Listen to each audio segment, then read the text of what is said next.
On this week's Mainly Moonology podcast, we're talking about how not to break your own heart.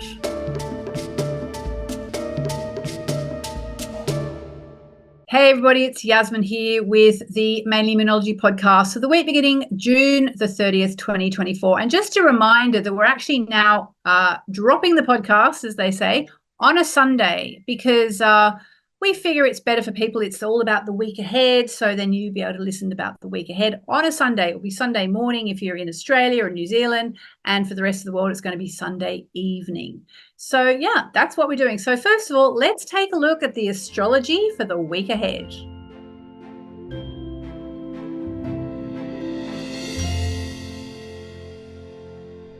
So this week, I think one of the really big lessons of the week, judging by the astrology, is why it's so important to keep an open mind, to keep your mind flexible, to be open to new ideas, and to be able to change your mind, change your thoughts, adjust to changing circumstances. We actually have some very interesting Mercury angles happening this week. We've got starting at the beginning of the week, Sunday, we've got Mercury sextile Uranus. So that's when things can happen quite quickly. Conversations can happen that turn things around quite quickly. Plus, we've got Mercury trining Neptune on the 2nd. So very lovely for meditation. If you only do one meditation this week, do it on July the 2nd.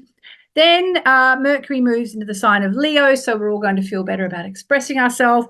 And we then get Mercury opposing Pluto. Now, that's when the energy shift starts to happen. That's Wednesday. And then what's going to happen is after that, we're actually going to get Venus trining Saturn and then clashing with Chiron. Now, the reason why I said this week we're talking about how not to break your own heart is because Venus clashing with Chiron can be quite painful. There can be a bit of hurt in the air. There can be people whose hearts are breaking a little bit, maybe some harsh words.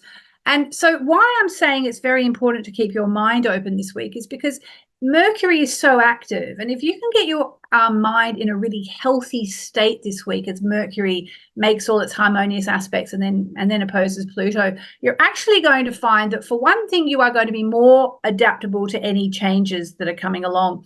So when you're mentally flexible, you're going to find you're more able to navigate life's ups and downs with greater ease, finding creative solutions to problems as they come up. And that includes that if someone does say something difficult to you, you're going to be able to adapt to that without maybe overreacting. The other thing is that having an open mind is going to give you what you need this week, which is emotional resilience.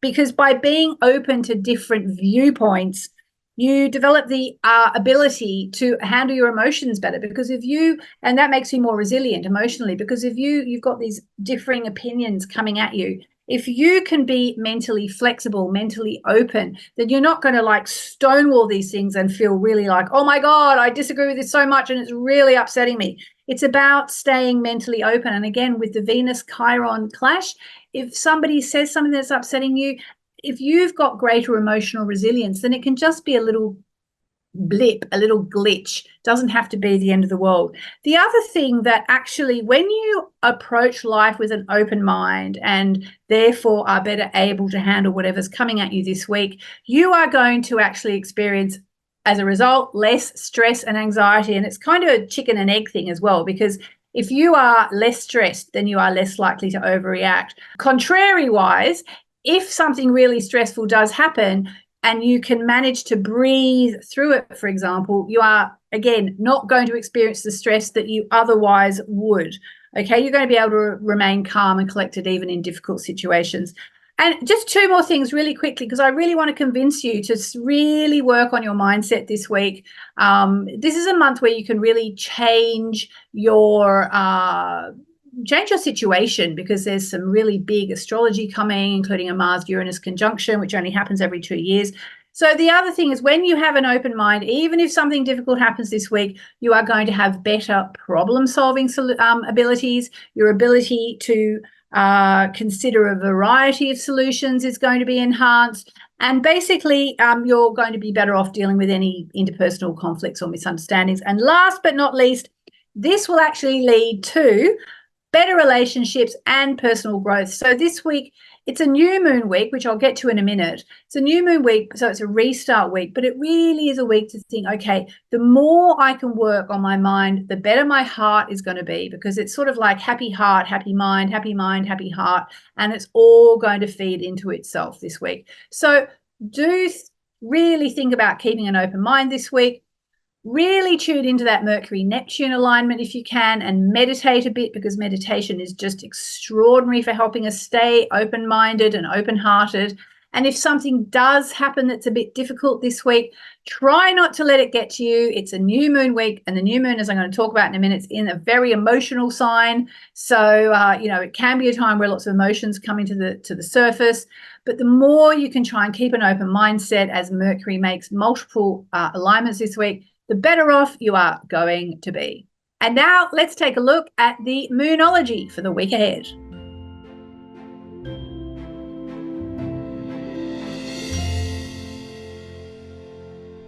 So this week we have the new moon in Cancer. And I'll just give you the times, because if you're going to make new moon wishes, you want to make them just after the new moon, ideally. So in LA, it'll be July 5 at 3:57 p.m. New York, July 5, 6:57 p.m. London, July 5, 11:57 p.m. And Sydney, it will actually be on July 6th at 8:57 a.m. So what you want to do is make your wishes as soon as you can after the new moon. Now, if you happen to live in London or, Europe, where it's going to be either 3 minutes to midnight or 3 minutes to 1 a.m. or, really late or wee small hours, you can always make your wishes when you wake up. It's not like, oh my God, I made them 8 hours after the new moon, they're not going to come true. It's not that. In fact, it's not that at all. Let's just talk about manifesting just for a moment, and Moonology manifesting just for a moment. The thing is that it's not, I don't believe it's because, let me just start by saying one of my biggest mentors, Jonathan Kainer, taught me that at the new moon, the veil between the worlds is at its thinnest, okay? So what that means is that basically it's easier to sort of reach beyond 3D, beyond the human life, and to send our wishes out to the world. That's what Jonathan Kainer taught me. Also, common wisdom, we all know that women in particular, but also men, have always used the new moon for making magic and making spells and sending out their desires to the universe. So that's all great. But even if you don't believe in any of that stuff, Moonology still works super well, because we are creating our reality 24/7. Whether you believe in the law of attraction or you don't believe in the law of attraction, I believe that's what's happening. And you can test it, and you will start to see, if you start doing visualizations, they start happening. So new moon is very much time to take a moment, even if you don't believe in astrology, to take a moment to get clear on what you want, okay? Because once you're clear on what you want, then you will start to behave in a way that's coherent with that. And in fact, in a few months' time, in about a month from now, I'm going to be interviewing a man called Dr. James Doty, who's a neuroscientist who's written a book called Mind Magic. And he talks about the fact that if you set intentions, then your brain basically keeps ticking over with these intentions in mind, and starts to sort of remind you, oh, you could do this, you could do that. Here's an opportunity. Oh, there's a sign it's working out. So that's neuroscience, okay? So, this is why you want to make wishes at the time of the new moon. But that's also why it doesn't matter if you make them, 1 minute after the new moon or bang on or whatever. So let's talk about this new moon in Cancer. Cancer is a very emotional sign. It's the sign of crab, and it's a water sign. So it can be very emotional. Keywords, I'm looking at my beautiful Moonology diary 2024, but actually I also happen to have on my desk my Moonology diary 2025. Look how beautiful that is. So, keywords for this lunation are love again. Woohoo! Heal the past. That sounds good. Set boundaries, always important, and truly relate. So let's look at why. This new moon is another double-edged sword. So often in life, what happens to us depends on how well we are behaving. In this case, I'm referring to the people we become involved with. If you are caught up with someone you know is bad for you, who doesn't have your best interest at heart, or who you know is out for themselves, be careful this new moon. Now, if you just heard that, there is a reason why you're hearing this. So if you are involved with someone you think doesn't have your best interests at heart, be careful this week. It may be time to decide enough is enough and you're not going to take it anymore. So this new moon is taking place in the sign of Cancer, which is the sign of home and family. On the one hand, it is a great time to start all over again when it comes to anyone who's your nearest and dearest, okay? But it's also taking place right next to the planet of love and abundance, Venus, which means it's a very good time to start all over again emotionally with the people who matter most to us, the people we live with or we're related to, or our family, our chosen family, people who feel like family. All good so far, right? The only thing is that at the time of the new moon, Venus is clashing with the healing planetoid Chiron. Now, on the one hand, if you're really dedicated to healing your heart, healing your family, healing your love life, healing home, anything like that, that is brilliant, because what this will do is it will bring to the surface all the issues that need healing. However, if you're with someone who, as I said, doesn't have your best interests at heart, is only out for themselves, someone you know is bad for you, then be careful, because there could be more hurting than healing this week. So just be careful. Yeah, so just remember, sometimes in life we are tested because we need to evolve. And this week's new moon then is all about looking at who we can trust, who we can't trust, who is helping, who is hurting, where is there healing opportunity, where are you just walking into another smack in the face, and maybe it's time to move on. Very good time for second chances in relationships, because the new moon is a restart and Venus is about relationships, including with family members. It doesn't have to be a romantic partner, or an ex can be a boyfriend, a girlfriend, an ex, a flatmate, a best friend, parent, sibling, anything like that. Anyone that's someone who you love. All right. So on the one hand, wonderful second chances. On the other hand, just be careful if you think, oh my God, this person always hurts me. Then guess what? Might be time to say enough is enough.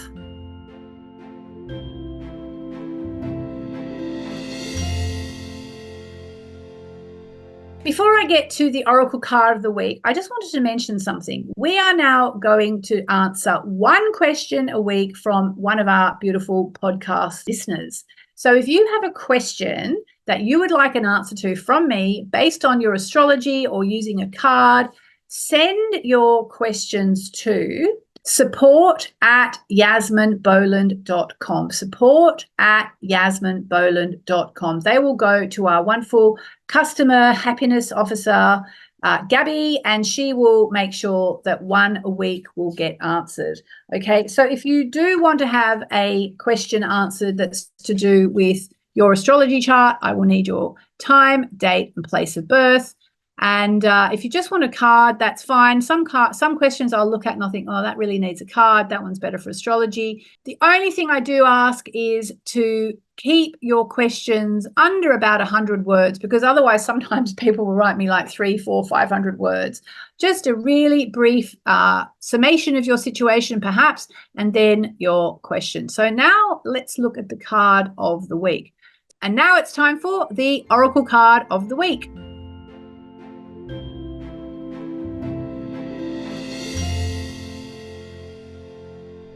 All right, so which card is for you? Is it A or B? A or B? So what I want you to do before I tell you what the cards are, decide your question, okay? So let it come to mind. I'm just going to give you a chance to breathe, okay? All right, in fact, let's add a little bit of meditation music while you just do 3 deep cleansing breaths. Here we go.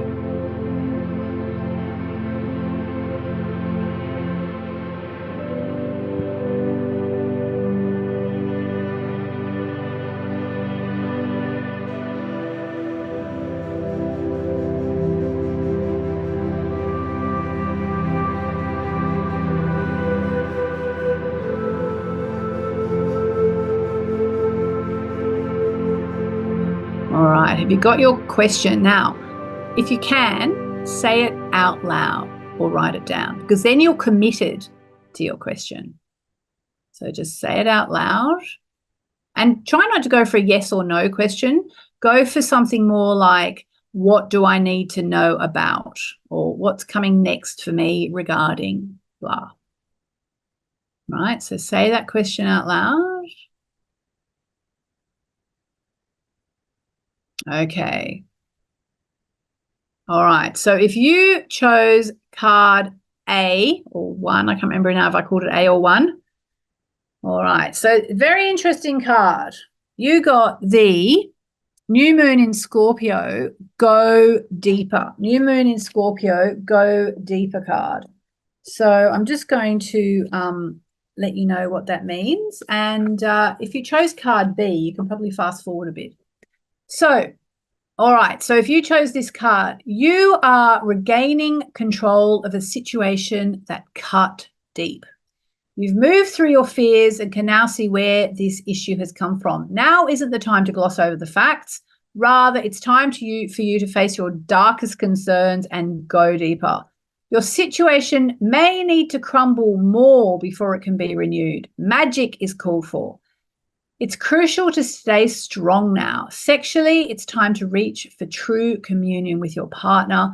Financially, if your question was financial, this is a blessed time to work with someone on a joint venture, and it's time to release a grudge. So these are my Moonology manifestation cards, and they all have either an archangel or an essential oil or a goddess or a crystal to work with. So the new moon cards have archangels.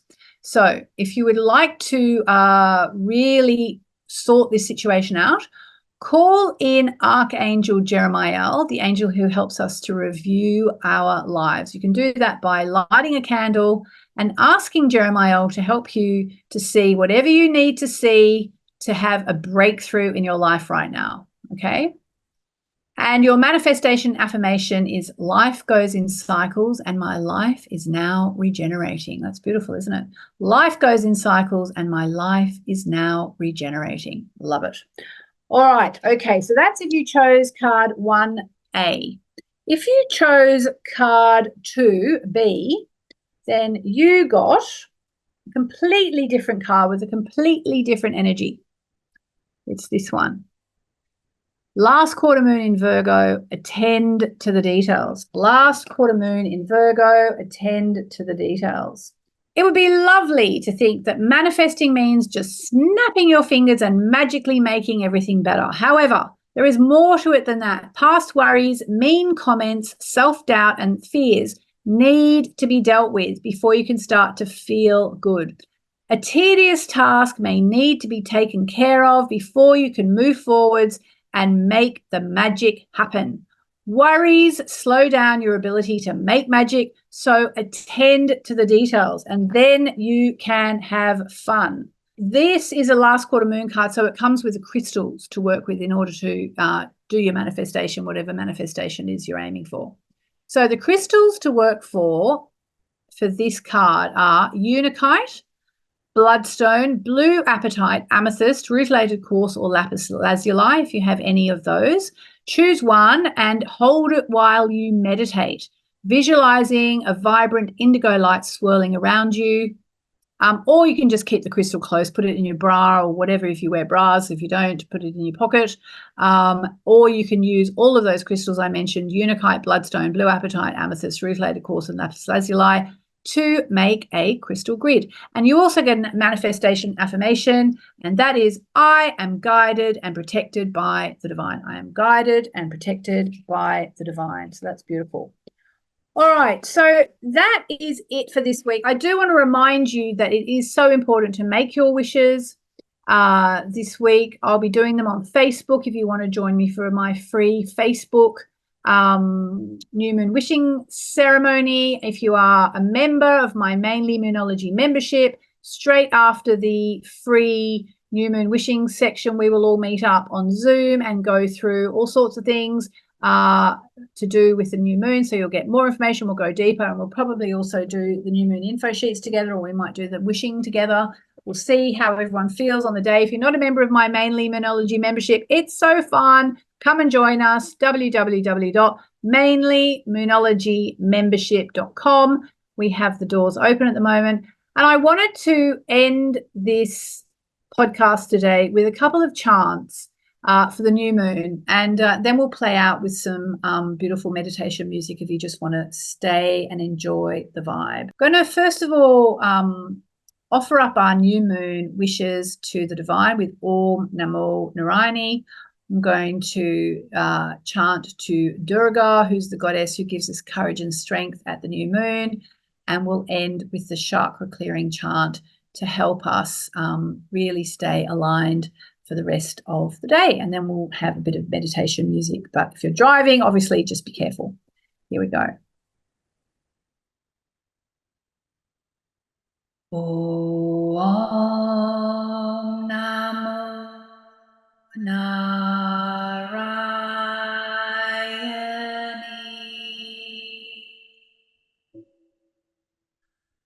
Om Namo Narayani.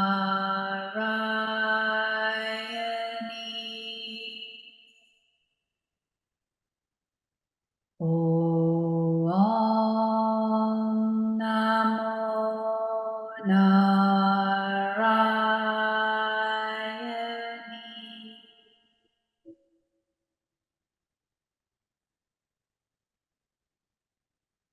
Om Durgaye Namaha. Om Durgaye Namaha. Om Durgaye Namaha.